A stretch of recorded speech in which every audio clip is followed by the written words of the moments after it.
Hello friends, आपका स्वागत है हमारे यूट्यूब चैनल ज्ञान प्रतिभा में।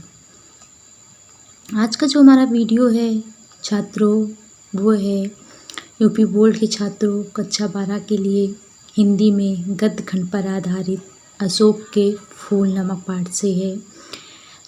तो छात्रों, आपने देखा होगा कि मैंने इसके पहले वीडियो में आपको इस पाठ के जो कुछ महत्वपूर्ण गद्यांश थे उसको मैंने आपको पढ़ाया था। तो उसमें के जो कुछ अन्य महत्वपूर्ण गद्यांश रह गए हैं जो बहुत ही महत्वपूर्ण हैं, उनके बारे में हम आज आपको पढ़ाएंगे। तो ये देखते हैं जो अगला जो हमारा महत्वपूर्ण गद्यांश है उसमें लेखक ने क्या कहा है। तो मेरा जो पहला अगला जो महत्वपूर्ण गद्यांश है वो है कि लेकिन पुष्पित अशोक को देखकर मेरा मन उदास हो जाता है, इसलिए नहीं कि सुंदर वस्तुओं को अतभाग समझने में मुझे कोई विशेष रस मिलता है। कुछ लोगों को मिलता है, वे बहुत दूरदर्शी होते हैं। जो भी सामने पड़ गया उसके जीवन के अंतिम मुहूर्त तक का हिसाब वे लगा लेते हैं। मेरी दृष्टि इतनी दूर तक नहीं जाती, फिर भी मेरा मन इस फूल को देखकर उदास हो जाता है। असली कारण तो मेरे अंतर्यामी ही जानते होंगे, कुछ थोड़ा सा मैं भी अनुमान कर सकता हूँ। तो ये तो हमारा गद्यांश हो गया। इससे जुड़ा हुआ जो अब पहला प्रश्न है वो हम देखते हैं छात्रों के, क्योंकि इन प्रश्नों को, इस गद्यांश को पढ़कर इन प्रश्नों के आपको उत्तर देने रहते हैं। तो हमारा पहला प्रश्न क्या है, प्रस्तुत गद्यांश के पाठ एवं लेखक का नाम लिखिए। तो आप लिख सकते हैं कि प्रस्तुत गद्यांश के पाठ का नाम अशोक के फूल है और लेखक का नाम क्या है, हजारी प्रसाद त्रिवेदी जी हैं। आप इसको संदर्भ के रूप में भी लिख सकते हैं कि प्रस्तुत गद्यांश हमारी पाठ्य पुस्तक हिंदी में गद्य खंड में संकलित अशोक के फूल नामक पाठ से उत्कृत है, जिसके लेखक कौन हैं, आचार्य हजारी प्रसाद त्रिवेदी जी हैं। अगला जो हमारा प्रश्न है वो है रेखांकित अंश की व्याख्या कीजिए। जो हमारा रेखांकित है उसकी व्याख्या करनी है। तो ये देखते हैं हम शुरू से संपूर्ण गद्यांश की व्याख्या कर बताते हैं आपको कि इसमें क्या कहा गया है। तो कहा गया है, लेकिन पुष्पित अशोक को देखकर मेरा मन उदास हो जाता है। क्या हो जाता है कि प्रस्तुत गद्यांश में लेखक कहता है कि जब भी वह पुष्पित अशोक अर्थात अशोक के खिला हुआ फूल, पुष्पित अर्थात खिला हुआ, कहते हैं जब भी वह अशोक के खिले हुए फूल को देखता है तो वह क्या हो जाता है, उसका जो मन है वो उदास हो जाता है। इसलिए नहीं कि सुंदर वस्तुओं को अतभाग समझने में मुझे कोई विशेष रस मिलता है। लेखक जो है अपनी उदासी का कारण स्पष्ट करते हुए कहता है कि वह इसलिए उदास नहीं है कि अशोक के पुष्प अधिक सुंदर हैं या उनकी सुंदरता से उसे कोई ईर्ष्या हो रही है, और ना ही वह उनकी कमियों का अन्वेषण कर उसे अभागा बताकर उसे सहानुभूति प्रदर्शित करने का प्रयास करते हुए वह स्वयं को जो है उससे सुंदर अथवा सर्वगुण संपन्न बताकर अपने मन को सुखी बना रहा है। तो इस बात में वो कहता है कि मैं इसलिए, क्या कहते हैं, इसलिए नहीं कि सुंदर वस्तुओं को अतभाग समझने में मुझे कोई विशेष मिलता। कहता है मेरा मन इसलिए उदास नहीं है कि अशोक का पुष्प अधिक सुंदर है या उसकी सुंदरता से उससे क्या है कोई ईर्ष्या हो रही है, व उसे या उसे उससे किसी विशेष प्रकार का रस मिलता है। कुछ लोगों को मिलता है, वो कहता है कि मुझे नहीं, लेकिन जो है कुछ लोग जो अन्य हैं उन्हें ज़रूर मिलता है। वे बहुत दूरदर्शी होते हैं। वो क्या होते हैं, बहुत दूरदर्शी होते हैं। कहते हैं कि मुझे तो ऐसा कुछ नहीं मिलता है, लेकिन उन लोगों को ज़रूर मिलता है जो दूरदर्शी होते हैं, अर्थात जो सबके मनों की बात को, अर्थात उनके जीवन के बारे में जान लेते हैं। कहते हैं जो भी सामने पड़ गया उसके जीवन के अंतिम मुहूर्त तक का हिसाब वे लगा लेते हैं। कहते हैं कि जो दूरदर्शी लोग होते हैं, कहते हैं उनके सामने जो भी आ जाता है या जो भी व्यक्ति पड़ जाता है, वे इसके जीवन के शुरू से लेकर, जन्म से लेकर अंतिम मुहूर्त अर्थात मृत्यु तक के बारे में जो है उन्हें बता देते हैं। जैसे इनके बारे में जैसे हम ज्योतिष वगैरह कह लें कि वो जीवन के बारे में बता देते हैं। तो लेखक पर उसका यहाँ पर यही कहना है कि जो दूरदर्शी लोग होते हैं उनके सामने जो भी व्यक्ति आ जाता है वो इसके जीवन के जन्म से लेकर मृत्यु तक के हिसाब के बारे में पता लगा लेते हैं। मेरी दृष्टि इतनी दूर तक नहीं जाती। फिर लेखक कहता है कि मेरी जो दृष्टि है अर्थात मैं जो है दूरदर्शी नहीं हूँ, अर्थात मेरी दृष्टि जो है इतनी दूर तक नहीं जाती कि मैं लोगों के बारे में पता लगा पाऊँ।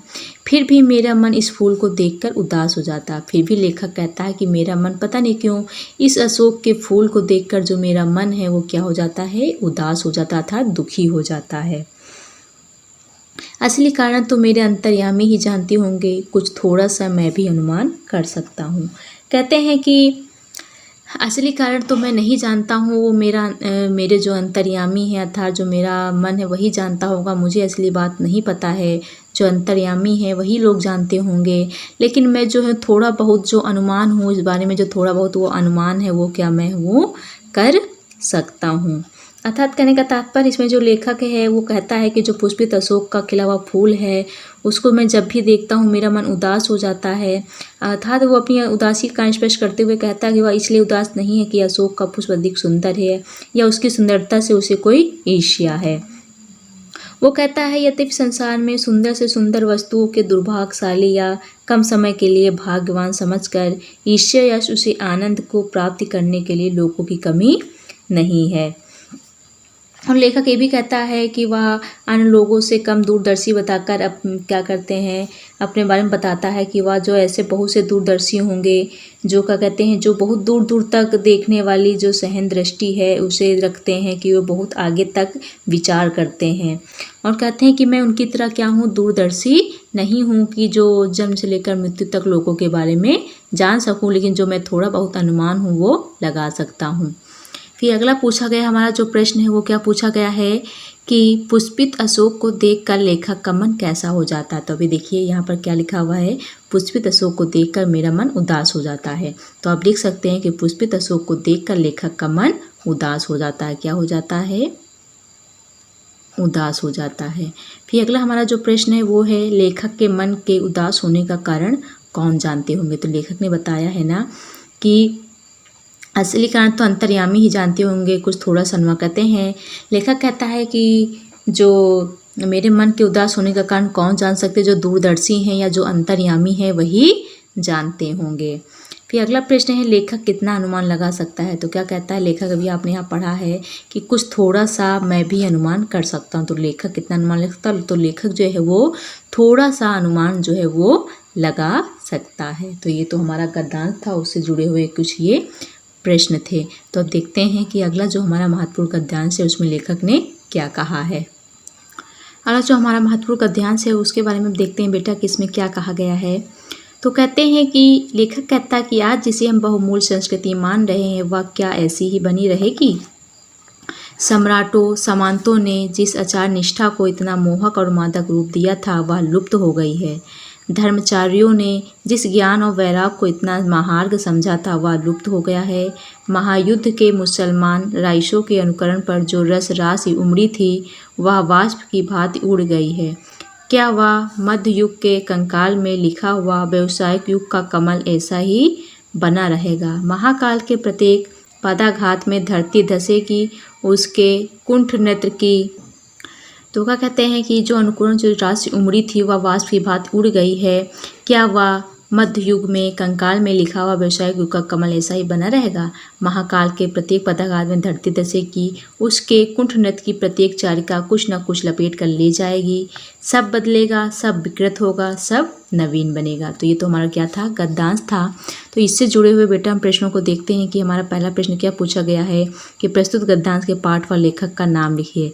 तो अभी मैंने पहले भी आपको इसके पहले गद्यांश में आपको बताया है कि जो प्रस्तुत गद्यांश है उस पाठ का क्या नाम है, अशोक के फूल हैं। और जो लेखक कौन है इसके, हजारी प्रसाद द्विवेदी जी हैं। तो आप इसको ऐसे भी लिख सकते हैं कि प्रस्तुत गद्यांश के पाठ का नाम अशोक के फूल है, लेखक का नाम डॉक्टर हजारी प्रसाद द्विवेदी जी हैं। या बेटा आप इसको संदर्भ के रूप में भी लिख सकते हैं कि प्रस्तुत गद्यांश हमारी पाठ्य पुस्तक हिंदी में गद्य खंड में आधारित अशोक के फूल नामक पाठ से लिया गया है, जिसके लेखक कौन है, आचार्य हजारी प्रसाद द्विवेदी जी हैं। तो ये तो हमारा पहला प्रश्न हो गया। इसमें अब देखते हैं कि अगला प्रश्न हमारा पूछा गया है रेखांकित अंश की व्याख्या कीजिए। तो रेखांकित अंश की आपको इसमें व्याख्या करनी है। तो इसमें क्या पूछा गया है देखते हैं, पूरे हम गद्यांश की व्याख्या करते हैं। क्या कहा गया है कि आज जिसे हम बहुमूल्य संस्कृति मान रहे हैं वह क्या ऐसे ही बनी रहेगी। तो इसमें क्या कहते हैं, द्विवेदी जी कहते हैं कि आज हम अपनी जिस संस्कृति को अत्याधुनिक मानकर उसे बहुत कीमती मान रहे हैं वह सदैव एक जैसी नहीं बनी रहेगी, क्योंकि इसमें परिवर्तन क्या है वो असंभावी है। अर्थात जो है ये तो प्रकृति का नियम है कि हर चीज़ में जो है परिवर्तन होता रहता है, वो फिर चाहे संस्कृति हो, चाहे इंसान हो चाहे जो हो, हर चीज़ में जो है वो समय के अनुसार जो है वो परिवर्तन होता रहता है। फिर कहते हैं कि सम्राटों सामंतों ने जिस आचार निष्ठा को इतना मोहक और मादक रूप दिया था वो लुप्त हो गई है। धर्मचारियों ने जिस ज्ञान और वैराग को इतना महार्घ समझा था वो क्या हो गया है, लुप्त हो गया। लेखक कहते हैं कि जो धर्म के आचार्यों ने अपने इस काल में जिस ज्ञान और वैराग की भावना को जो है अत्यधिक कीमती अर्थात महंगा समझकर उसकी प्रतिष्ठा समाज में की थी वो क्या हो गई, आज मिट गई। क्या हो गई है, आज मिट गई है। और कहते हैं कि आज कोई नहीं जानता कि कभी इस भारतीय संस्कृति भी देश में क्या थी, विद्यमान थी। इसके पश्चात कहते हैं कि जो है क्या कहा गया है कि मध्ययुग के मुसलमान राइसों के अनुकरण पर जो राज उमड़ी थी वह वाष्प की भांति उड़ गई है। और कहते हैं कि इसके पश्चात जो है मध्ययुग में मुस्लिम शासकों की जो देखा देखी के कारण जो कामुकता पर आधारित राजसिक संस्कृति का जो ज्वार समाज में उमड़ा था, किंतु कहते हैं समय के ताप, क्या कहते हैं, राज उमड़ी थी अर्थात जो है ज्वार जो है समाज में उपड़ा था वो कहते हैं वाष्प की भांति उड़ गई अर्थात जो है कहते हैं वह समय के ताप में वह संस्कृति भी भाप बनकर न जाने कहाँ लुप्त हो गई अर्थात उड़ गई है। भात की भात उड़ गई अर्थात जो है वो संस्कृति भी समाज में न जाने कहाँ लुप्त हो गई है। वे कहते हैं कि क्या वह मध्य युग के कंकाल में लिखा हुआ व्यावसायिक युग का कमल ऐसा ही बना रहेगा। फिर कहते हैं कि जो हमारी जो वर्तमान संस्कृति है उसका ढांचा जो मध्ययुगीन कामुकता से निर्मित है और उसकी जो देह व्यावसायिकता से प्रफुल्लित है, निश्चित रूप से एक दिन इस व्यावसायिक संस्कृति का कमल भी मुरझाकर नष्ट हो जाएगा। क्या हो जाएगा, कमल ऐसा ही बना रहेगा। कहने का मतलब है कि यह जो व्यावसायिक संस्कृति का जो कमल खिला हुआ था वो भी क्या हो जाएगा, मुरझाकर नष्ट हो जाएगा।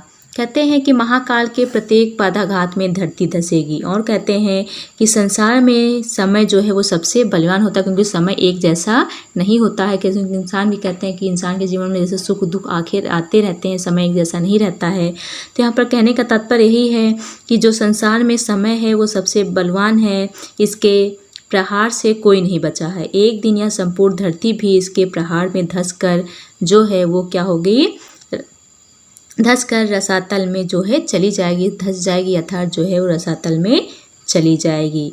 अर्थात कहने का तात्पर्य है कि समय की यह जो विनाश लीला है उसकी कुंठा के समान लगती। क्या कहा गया कि उसके कुंठनत की प्रत्येक चारिका कुछ न कुछ लपेट कर ले जाएगी, सब बदलेगा, सब विकृत होगा, सब नवीन होगा।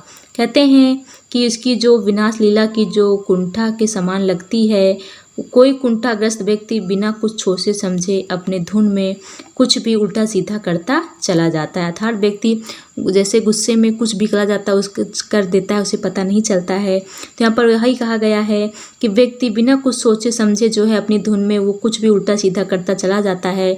ठीक वैसे ही समय अपनी विनाश मंडली के साथ भीषण नृत्य जो है वो करता रहा है। और कहते हैं कि उसकी मंडली की जो प्रत्येक सेवका कुछ न कुछ समेट कर अपने साथ जो है वो ले जाएगी। क्या होगा, अपने साथ जो है वो लपेट कर ले जाएगी, जो है अपने साथ समेट कर ले जाएगी और उस वस्तु का जो अस्तित्व है वो क्या हो जाएगा, समाप्त हो जाएगा। इसलिए आज जो कुछ भी नया है कल वही पुराना होकर फिर उसके स्थान पर क्या होगा, पुराना होकर क्या हो जाएगा, नष्ट भ्रष्ट हो जाएगा। अर्थात कहते हैं सब विकृत हो जाएगा। कहते हैं कि आज कल वही पुराना होकर जो है सब जो आज नया है वो पुराना होकर नष्ट हो जाएगा और उसका रूप जो है वो विकृत होकर हमारे लिए क्या हो जाएगा, त्याज हो जाएगा। क्या हो जाएगा, त्याज हो जाएगा और फिर उसके स्थान पर सर्वथा नवीन का क्या होगा, निर्माण होता। मतलब नई चीज़ों का क्या होगा, निर्माण होगा। मतलब हर चीज़ जो है वो एक जैसी ही नहीं बनी रहती है, वो समय के अनुसार बदलती रहती है। तो जो आज नया है वो कल पुराना हो जाएगा और जो है वो चीज़ें जो है वो नष्ट हो जाएंगी और जो है उसके स्थान पर कई नई चीज़ों का क्या होगा, निर्माण होगा। तो ये तो रेखांकित अंश की व्याख्या हो गई। इसमें जो हमारा अगला प्रश्न पूछा गया वो है सम्राटों और सामंतों की आचार निष्ठा कहाँ गई। जो हमारा अगला प्रश्न में बेटा पूछा गया वो है कि सम्राटों और सामंतों की आचार निष्ठा कहाँ गई।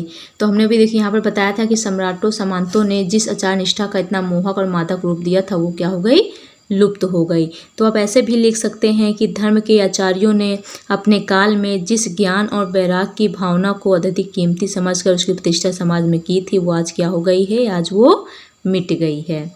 फिर अगला जो हमारा प्रश्न है वो धर्माचार्यों का ज्ञान वैराग क्यों लुप्त हो गया।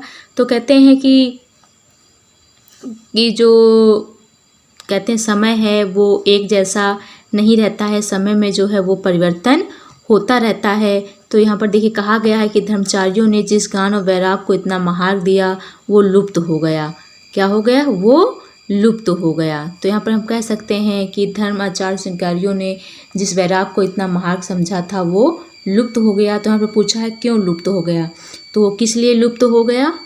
तो यहाँ पर पूछा गया है कि क्यों लुप्त हो गया, क्या हो गया, वो क्यों लुप्त हो गया। तो हम लिख सकते हैं कि क्या कहते हैं कि मध्य युग के मुस्लिम शासकों की देखा देखी के कारण कामुकता आध्यात्म रसिक जो संस्कृति का ज्वार था, जो वो है समाज में उमड़ पड़ा। समय के इस ताप व संस्कृति की भाप बनकर वो क्या हो गई, लुप्त हो गई। देखिए यहाँ पर लिखा था कि मध्य युग के मुसलमानों की राइशों के अनुकरण पर जो राशि उमड़ी थी वह भाप की भांति उड़ गई। तो यहाँ पर हम लिख सकते हैं कि जो आध्यात्म शासिक संस्कृति का ज्वार जो है मुसलमान शासकों की देखा रेखी में जो उमड़ा था, जिसके कारण जो है वो समय की भाप की संस्कृति जो है उसी में वो लुप्त हो गई।